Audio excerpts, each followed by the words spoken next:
Hey, I'm Kelly Hogan. I'm going to give you just a short backstory here.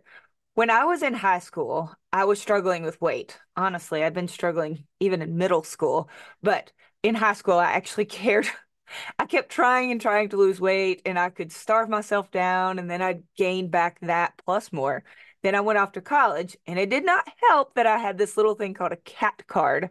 In a cat card, they put all of your meal plans on there, and you could just swipe.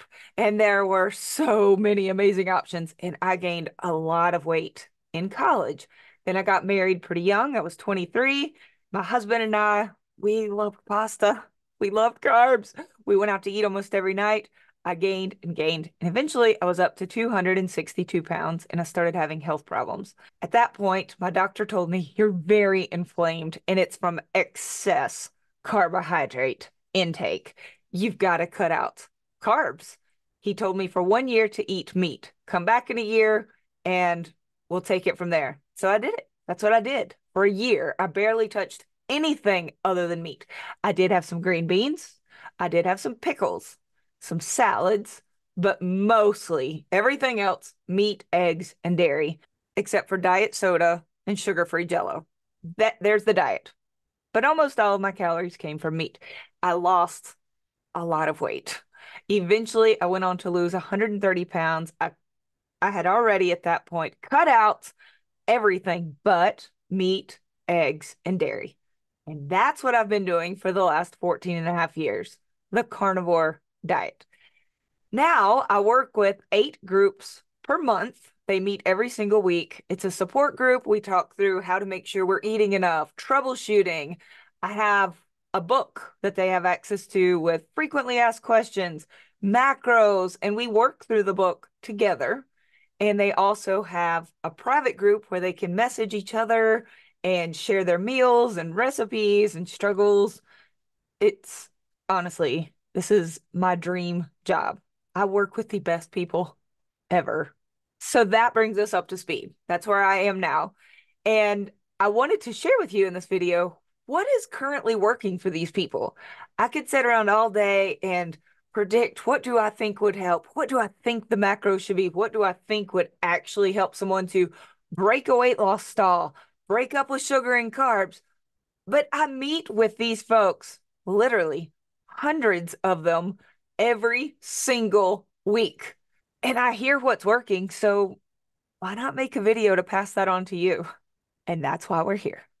Okay, this first breakthrough comes from a carnivore who has done carnivore really consistently for well over a year. I think even closer to 2 years. Her name is Amy. I've met Amy in person more than once. She is awesome. She was involved in this Biggest Loser weight loss challenge at work. She has already lost quite a bit of weight, but she still has more to go. So she signs up for this challenge at work. This has been just in the last few months. Well, during that time period of the challenge, she didn't lose a lot of weight. And we talk about the lizard voice of addiction. Y'all know that my friend Donna even made a puppet, right, to sort of represent this lizard brain of addiction that speaks into its to our ears. And I think her addiction was speaking to her and was saying, you know, something else worked for other people better than carnivore. What's the point? Go ahead and have sugar. Just doesn't even matter. So this voice was in her ear, and I think she intended it for it to be just a one-time deal. Okay, I'm going to go eat something in the break room. Sort of eat away your sorrows for a moment. Except it wasn't a one-time deal because that's not how addictive foods work. And she spiraled out of control. And the one thing she wanted to do was get back to what made her feel great, get back to what originally made her lose the weight. But she couldn't do it. The hold was, the grip was strong. Have you been there before? Many of us have. So let's empathize with Amy for a minute. She's in the throes of this addiction. But she said that something, she just sort of decided, that's it. When I feel triggered, whether she sees the food in the break room, she smells it, or maybe they make an announcement, donuts in the break room. She's a teacher, if I didn't mention that. I think I did. Or you see the commercial on TV, something triggers this response, and you feel your anticipatory dopamine rising within you, which makes you want to seek it out, get the thing. She set down a rule. She would pull out her phone and set a 15-minute timer where she could not make the decision whether or not to eat it for 15 minutes. It'll still be there. You have 15 minutes. And during that time, she could do whatever she wanted other than eat the thing. But she said that one of the things she would do is jot down all of the reasons she wants to eat it in this moment. She said it was just like, let it out. What is it? It could be everything from it has sprinkles and it's pretty. My friends are eating it. I think it would taste good and it would get my mind off of whatever was bothering her at the moment. Write it all out. She said in the moment, those thoughts made such total sense to her.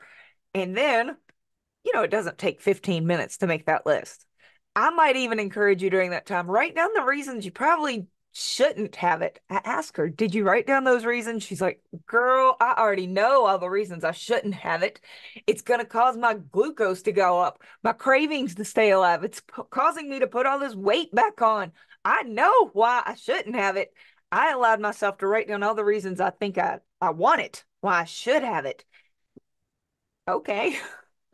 Again, this is what's working for her. I'm just the reporter. At the end of 15 minutes, the timer would go off. She would read back over the list, and she said suddenly the idea of it's pretty and it has sprinkles and my friends are eating it, the list seemed silly. The moment has passed. I have talked with Amy before about things like taking some deep breaths during that 15 minutes, getting out in the sunshine, take the deep breaths, take a walk, all of these things. But for her, acknowledging why she really did want it and as legit reasons and giving her brain 15 minutes to just pause, think about it. Don't shut it down and say no. Make a case for it. And then you can decide 15 minutes later. I would not have predicted that it works that well, but I'm here to share what's actually working for other people. And it did. It worked for her. She said every single time in the last, I think she's been doing this for a couple of weeks now, she's resisted. Now it's out of her system again. She's back to eating meat. She's feeling good again. That's what's working for Amy. Okay, some of these are going to also be really quick.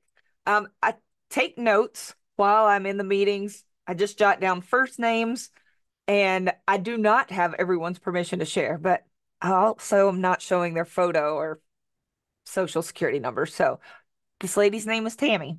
And she recently bought a walking pad because she works long hours at work and her job does not allow her a lot of movement during the day. She is stationary. She's in meetings. She said, I can't, it would be frowned upon to be on a walking pad all day at her job in meetings. So she got a walking pad for home. The difference between a treadmill and a walking pad, been asked that a lot lately. A treadmill has the rails. The treadmill can typically be raised to like an incline. Most walking pads can't. Walking pads are usually much cheaper. They can slide up on her couch. She got a walking pad. She didn't have the space for a treadmill. So now when she's at home, she says her scroll time on her phone, instead of sitting, she's walking. Instead of sitting down and watching her favorite shows and movies, she's walking. I'm doing the same thing at my house. And Tammy had been stuck on a weight loss stall, but she came back to report the walking pad is helping. That has been her primary change. She was already doing carnivore. That helped a lot. She was still stalled out. Now she's walking. It's coming off. Look, there are a lot of great brands of walking pads and treadmills. You could also walk for free outside if you're where the weather will allow for it, or you own an umbrella. Great. I'll link below to the one that I have. It works well. People ask, is it quiet? I don't know. It's quiet enough for me. That's all I know. All right, next up is Susan. And on Monday in the group, Susan reported that she has been doing some food tracking. She said that she was hesitant to do it. Most people are. It doesn't feel natural. It feels annoying. Just another thing to do. Shouldn't we be able to just eat intuitively? But she was struggling and decided, I'm going to actually track. She said it does feel helpful. Mentally, it's been a good thing for her to just see, I need to make sure I'm eating enough, This is how much I probably should have, and I'm going to make sure I'm eating enough. But this was her realization. She realized that on the days when she started off her day with sweeteners in her coffee, she ate way more for that day and was cravey and snacky for the rest of the day. She said, even if I wasn't craving carbs, which for me, that's why I don't use sweeteners, they made me crave sugar and carbs.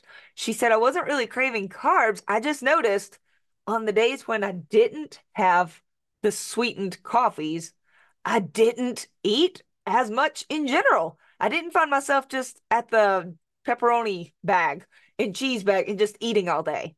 So she has now officially cut out the sweeteners and said she thinks it just makes her more in tune with her true hunger and her true satiety. And that's pretty cool. And there's some research to back that up. When researchers serve a meal, and the meal is the same for everyone in the study, they looked at how many calories were actually consumed, how much food was left over. People ate more if the meal was served with diet drinks versus if the meal was served with water. Kind of interesting. So if diet sodas are working for you and you do not have a weight issue, you do not have a sugar addiction issue, and it's working for you and you feel comfortable with the ingredients and you're happy, if you're happy, I'm happy. I'm just passing on what worked for Susan. Next up is Terry. Okay, Terry recently did a metabolic reset day, but she actually did three in a row. Metabolic reset days can be used to just sort of confuse the metabolism to do something different. If you are still addicted to sugar and carbs, you probably don't need this right now. If you are under eating, you probably don't need this right now. But Terry was neither of those things. She was an adapted carnivore who was eating plenty, but her weight loss had just stalled out. Whether her metabolism had slowed down to adjust, I don't know. But she decided to do the very famous 3-day Dr. Boz, that's Dr. Annette Bosworth, the internal medical doctor, highly recommends the 3-day sardine fast. So Terry decided to give it a shot. She doesn't love sardines, but she doesn't really hate them. She was struggling to know if she was truly hungry. Well, I'll tell you, sardines will let you know. I kind of like sardines, but I know if I am wanting the can of sardines, you're hungry. Go eat. So she did it for 3 days. She used mustard with hers and she had been stalled.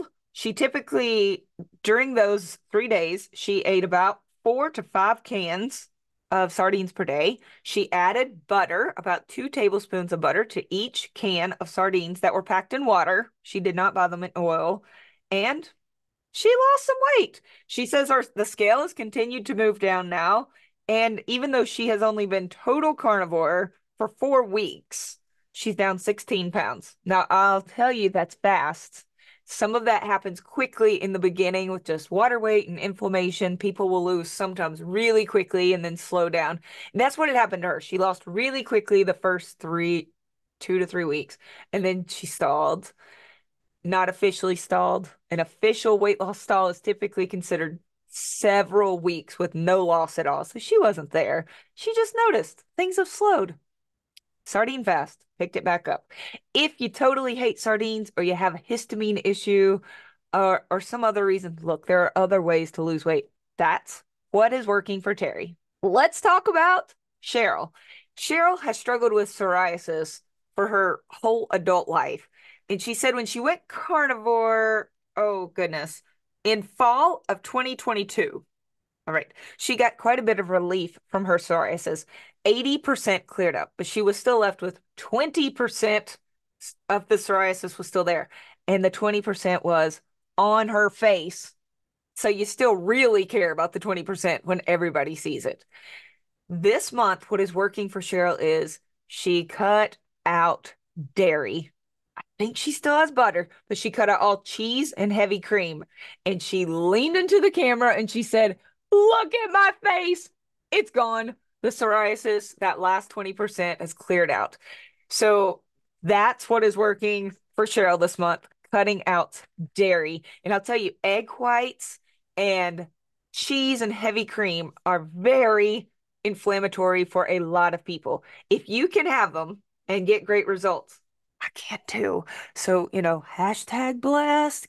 Keep having it if it works for you. But if you're still struggling, especially with skin issues, mm, a lot of folks with eczema, psoriasis, and skin issues do not do well with egg whites and dairy. So that's what's working for Cheryl right now. Right. In my Monday 7 o'clock group, there's a lady in there named Jeannie. Oh my gosh. I love her. She's been with me for quite a while. Kindred spirit. Jeannie, I love you. She knows I love her. Uh, but Jeannie had had an 8 week weight loss stall. She has lost a lot of weight, but it's been slow. And over the last 8 weeks, it's been like beyond slow. Here's what she did. She started tracking her macros and found that her fat was pretty low. I do not recommend that anyone take their fat below 60% of their calories. Let me rephrase that. I don't recommend that carnivores take their fat below 60% because we're not getting energy from carbohydrates. You need energy from something. It's fat. All right. So that's like the minimum. And hers was staying really close to the minimum or even lower. So she decided to not start eating sticks of butter. She was still going to keep her calories in the recommended range, but to just increase her fat to closer to 70%. Also, she said, I'm just going to try to make steps throughout the day, literal steps throughout the day. Park a little further. Jeannie is definitely postmenopausal. She's not out here running marathons. She said, I'm just going to try to incorporate more walks throughout my day. And she has broken the stall. She showed up to group. We all cheered for her. We're so happy. We know the frustration. I've lived it. You will have weight loss stalls. I don't care how perfectly you are doing it. You're going to lose and then nothing. You might even gain for a while and then lose, then nothing. But when you're in the nothing, you feel like, what am I doing wrong? Maybe nothing, right? It might just be your body needs a minute before it starts losing again. But for Jeannie, apparently, what she needed was a little more fat and a little more movement. She says, I'm feeling better, and the scale is moving. Yes. Okay, here's one from Sarah G. Sarah G is not new to carnivore. She has always done intermittent fasting with her carnivore, and she has fasted through breakfast. And part of the reason she did that was she said, I just want to save my calories for later. I've had that thought before. Have you? Like, I can make it through breakfast. I don't care about breakfast. And I do care about dinner. Many of us get much hungrier in the evenings. I don't know if it's because we're tired or we've just been active and busy and stressed, or if we're home and bored and food is there. But she said, I want to eat my food in the evenings. And that's what she's done. Well, the only thing is that worked for a while and then she was stuck not losing either. She said, and I have it. I have weight to lose. It's frustrating. Well, she decided that she was going to, instead of dividing her overall calories that she felt she needed for the day, instead of dividing that by two into lunch and dinner, she divided it by three. So she was going to eat the same amount of food that she had been eating, but in 3 sessions. And she anticipated, she said she even expected to come back to the meetings and say, I can't because I'm too hungry in the evenings.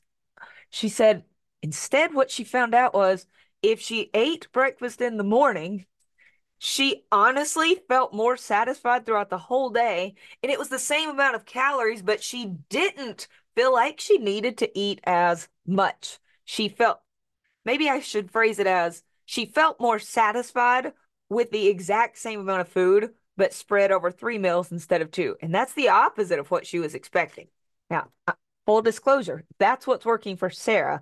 I have worked with some people who said if they eat breakfast, they find that they are just ravenous throughout the whole day and they end up eating way more than usual. So I would say, what are you doing right now? Are you eating twice per day, once per day, 3 times per day? Is it working? If so, carry on, do that. It's working. You feel good, you're satisfied, you're getting the results that you want. Keep doing that. Sarah wasn't. And if you aren't, change it up a little bit. Sometimes we put up these blocks. We go, no, I'm not going to do that because it's going to make me. Maybe you don't know. Sarah was surprised. That's all I'm saying. She was surprised. Maybe you would be too. There were also just a few little quickie updates in the Monday 8:15 group. Group member Anne, she has been doing carnivore for 2 years and she is in her 60s. She went to get her first CAC score, which measures your calcified coronary artery calcium score, the calcified plaque in your arteries. And after 2 years of total carnivore, she still has a total zero, which a zero is what you would expect in somebody in their 20s, 30s, or even 40s. But when people get into their 60s, much more unusual to have a zero. And she does. Jackie in that group is sleeping so much better without any coffee at all. She did it. She cut out all coffee. Some carnivores still have coffee. My sleep is very good. If your sleep isn't good, she said that she was only having decaf at that point. She didn't think it would change anything, but for her, it did. In that same class, Tammy, who is turning 60 this year, also got her CAC score back. It is perfect, zero.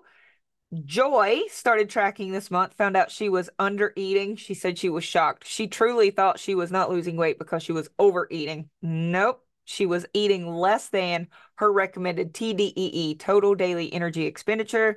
And now this month, she is down 4 pounds. In my Wednesday 10 o'clock group, Cindy, who is 8 months carnivore, she is down 30 pounds in 8 months, which she said feels slow. She's like, you know how some people do carnivore for it feels like 8 minutes and they've lost 100 pounds?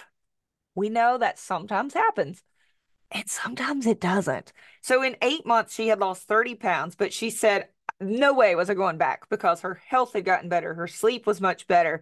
She was having all these candida issues that completely went away, like rashes underneath her breast, totally gone now. Her vision is even clearer. She said that the other day she was out taking a walk and she had to carry her little dog. I can't remember why she had to carry the dog.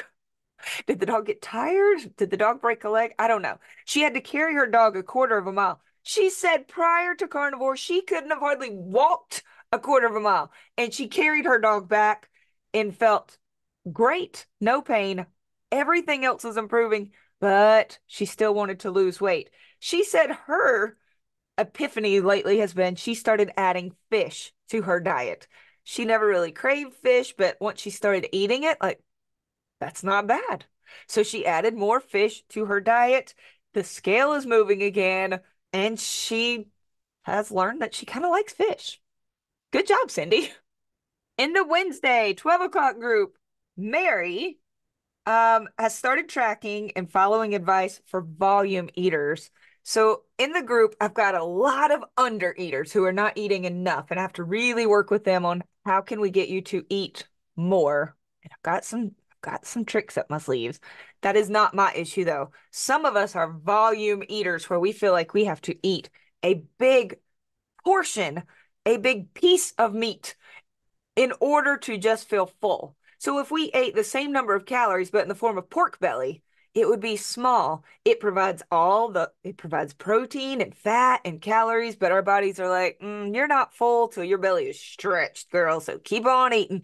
So we can put away a huge portion of pork belly, and it's actually just a lot more fuel than our body knows what to do with. That was Mary.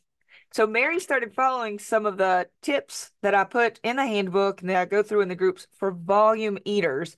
And she found, oh, she can fill herself up in other ways and deal with this volume addiction. And then it actually lowers the amount of overall intake that she is getting to where it should be, not lowers it to where it's too low. You can eat way too little or way too much, and somewhere in the middle, which is what I think is a really important thing to figure out is what's an appropriate amount of food for you individually. And Mary has found it. She is down 6 pounds this month. She said the only other thing she has changed is that she is walking after dinner. She can't walk after breakfast. She cannot walk after lunch, but she's walking after dinner. She has learned to like it. If you haven't tried walking after dinner, to me, it is one of the most effective things you can do for your digestion, for your sleep, especially if you're able to get some of that sunlight in your eyes as the sun is going down. It signals your brain, helps your circadian rhythm to know, Ah, the sun is lower in the sky. It is almost bedtime. Prepare for sleep, little brain. She's doing these things. And, today is what, right now it's the 21st, March 21st, and she's down 6 pounds in March. It's pretty cool, Mary. In that same group, Caitlin has started looking at her TDEE and tracking her calories. And she said what she was doing before was she was binging and eating way more than she needed. And then she would get into the restrict cycle and she would eat way less than she needed. And then she'd get hungry and binge. So here's the sweet spot where the TDEE says, oh, this would be a very slight and sustainable calorie deficit for you where you would lose weight. She was on either side of that all the time. Way too little, way too much, way too. It wasn't working. So she said, now I am actually staying there in what the TDEE recommends, and her clothes are fitting again. She can't tell you a number on a scale because the scale triggers her. She hates it. She put it away a long time ago. She doesn't know what she weighs, but there were some clothes she could not get into, and now she can. So we had a little celebration for Caitlin. I asked her if there were any other tips that have helped her this month, and she said that keeping her fat, making sure every day that it's between 60 and 80% has been very helpful to her. Okay, and lastly, my good friend and group member, Karen. Karen is a lot shorter than I am. So I am about 5'9", 5'8.5" to 5'9". I am a tall person, and she is 5'1". When she looks at the estimated caloric intake that she needs, it's way less than mine. Us tall folks, we have to fuel that height, right? So a TDEE will say, oh, you're tall, you need a lot of food. Oh, Karen, you're not so tall, you need a lot less food. Well, the problem is it's not a problem, actually. She's carnivore. She's lost about 60 pounds doing carnivore, but she has a very big appetite. And so for the last couple of years of carnivore, her weight had actually been very slowly creeping up. Meanwhile, her health is improving. She's feeling amazing. She's active. This babe is fabulous. And she and I have talked about her weight creeping up. And I said, I love you exactly as you are. You are perfection. But if you ever feel like you want to work on it, we'll work on it. And she was okay doing what she was doing. She said, I really don't want to eat any less. Perfect. Keep doing you. I love you. That's it. 5 weeks ago, she decided, okay, let's try this. I think I'm ready to adjust what I'm doing. Let's do this. So she did. She started tracking and trying to keep her food intake in line with what a 5'1" active woman of her age needs. And the scale started going down. Well, that's exciting, right? I said, are you hungry? She said, sometimes I'm a little hungry, but here's what she started doing. In the moments where she says, I've already had enough food for the day, according to the calculator, and I've already kept my fat between 60 and 80%, she would just go and eat a bunch of shrimp or some egg life wraps, some egg white wraps, something like that, where she says, I just feel like eating, but I don't really need the fuel. That's what she did. And the scale kept going down slowly. Not every day. There were days where it didn't change, days where it even bumped up. The overall trend was down.